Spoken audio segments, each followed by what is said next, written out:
Hi, CCU. My name is Cassie Lynch, and I work in campus ministries. I miss you guys so much. Well, it is an honor to be able to share with you today. And as I prayed about what to be sharing, I began to really think about something that God has brought before me time and again, taught me time and again, and it's prevalent again for me today. And I need to hear it. And so I thought there's a good chance some of you may need to hear it as well. So, yeah. Do you ever wonder how Paul can have the audacity to demand that we rejoice always? I mean, shouldn't commandments be like somewhat attainable, somewhat doable? These are some of the questions I asked a while back in one of the hardest seasons of my life. And I found myself so frustrated because I wanted to be obedient. But joy as I understood it seemed so far off.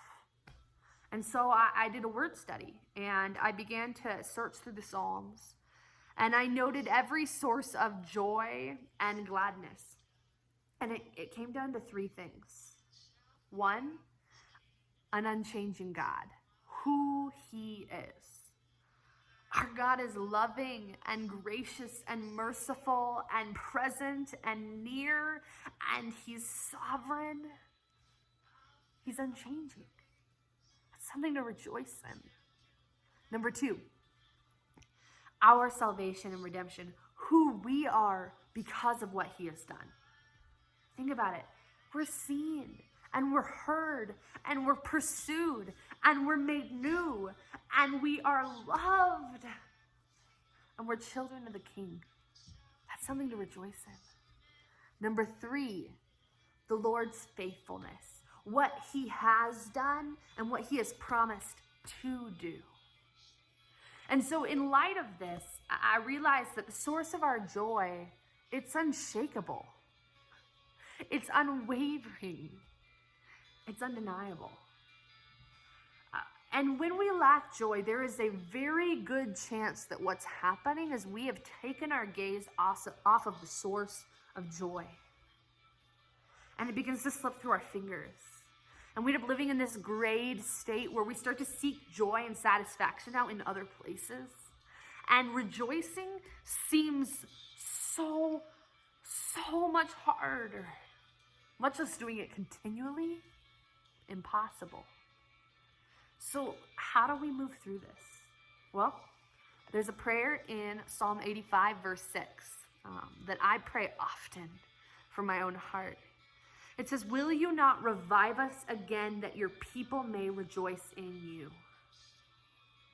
Some of us need a spiritual defibrillator. We need to be revived and awoken again to the source of joy.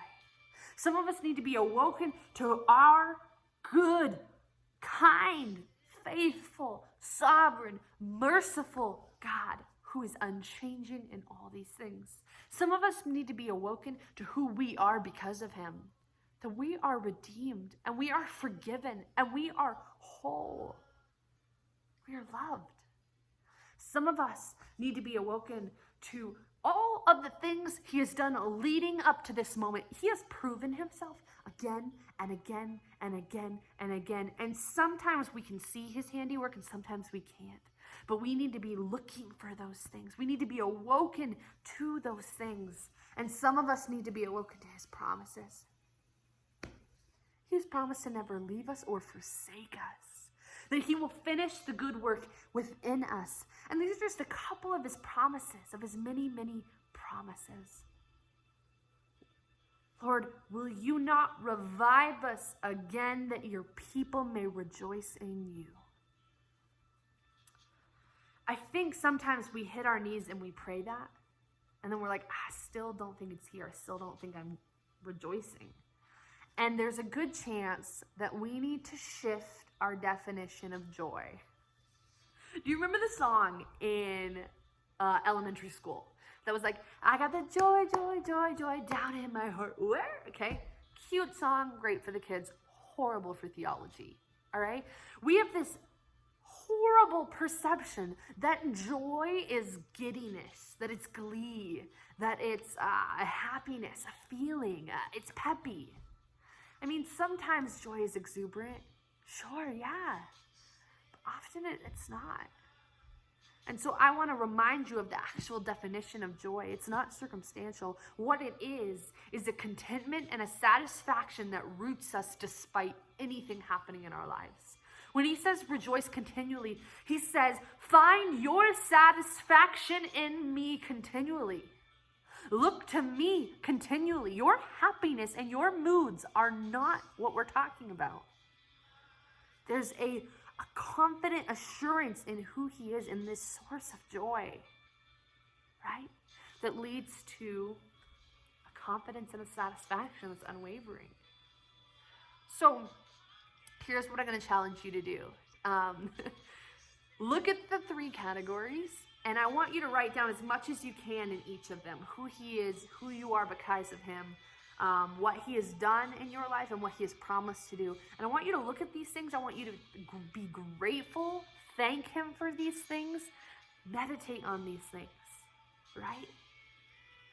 And my prayer is that you will be able to rejoice always. That satisfaction and contentment will come when you seek the true source of those things.